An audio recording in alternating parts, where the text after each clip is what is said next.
Hey there! What if we got new Pokemon inspired by different places and cultures all around the world?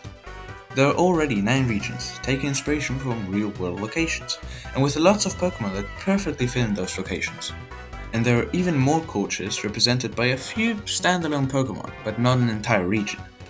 So let's create new Pokemon, each one based on a different IRL location. Let's start with Mexico. A perfect setting for a Pokemon game, honestly. Rich culture, interesting environments, and there are already a few Pokemon that would fit right in. A few months ago I came up with a name for a Fakemon. Amphitere, from Ampere, the unit that electric currents are measured in, and Amphitere, a serpent with wings in medieval heraldry. And I thought that this now was the perfect opportunity to execute this idea for a serpentine electric type. So I'm of course taking inspiration from Quetzalcoatl, and also from lighthouses, and specifically the Faro de Mazatlan, which is a big landmark of Mazatlan. I also thought that these lightbulb filaments would make for a great and interesting visual. This coil within a coil is what's inside of your everyday lightbulb and also everyday lighthouse. And they get hot! So this is the electric and fire type, Amphitere.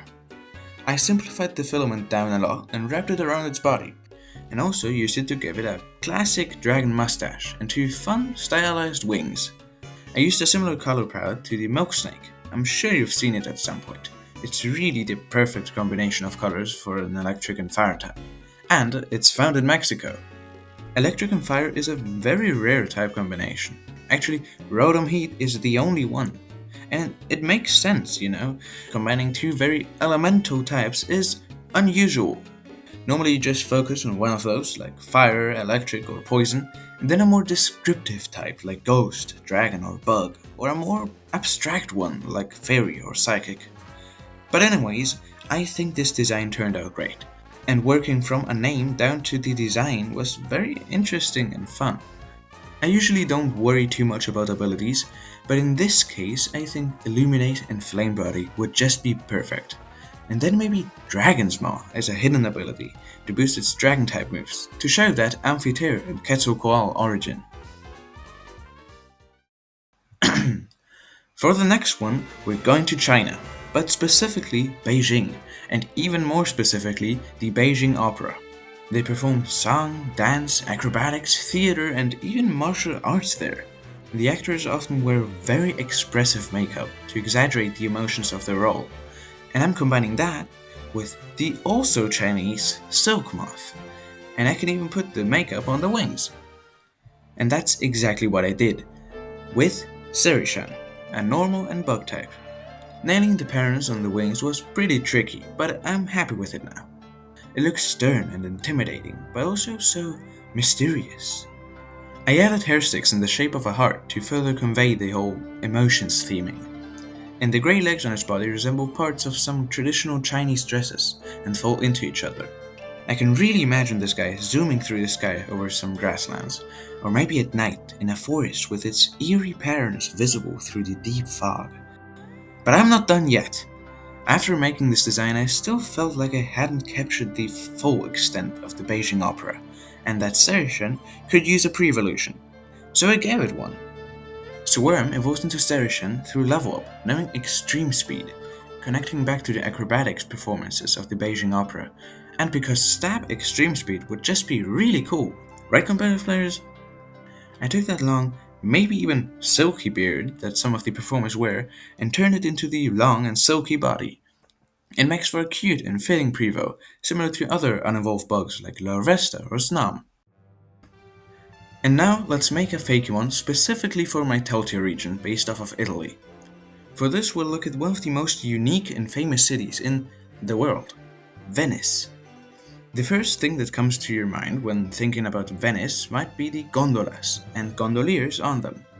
Instead of roads on land, most of Venice has canals on water, and Venetians have to rely on gondolas and the boatsmen, called gondoliers, to drive them across the city.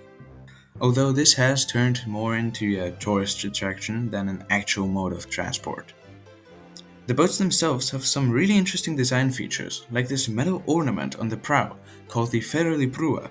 I definitely want to emulate the shape and the prongs in my design, and the gondoliers look cool as well. And when ferrying you around the city, they might even sing you a song called a barcarolle about love or melancholy. So I'm gonna make all that into a new evolution for Lapras, which is already linked to singing and transporting people. Meet Opera, the water nice type. The head and neck have roughly the same silhouette as the Faro de Mazatlan, and I also added the prongs, and the ribbons that some of the gondoliers wear on their hats or around their neck and waist. These help Opera regulate its body temperature, as it still is an ice type but lives in much warmer environments. Opera ferries people and Pokemon across the canals of the Pokemon world's equivalent of Venice, and sings melodic tunes while doing so. I decided to make this an evolution. It's too different from Lapras to be a regional form, and it doesn't change its type either. And the Mega Evolution wouldn't introduce a new concept like the Gondolas, but just exaggerate Lapras' current inspirations.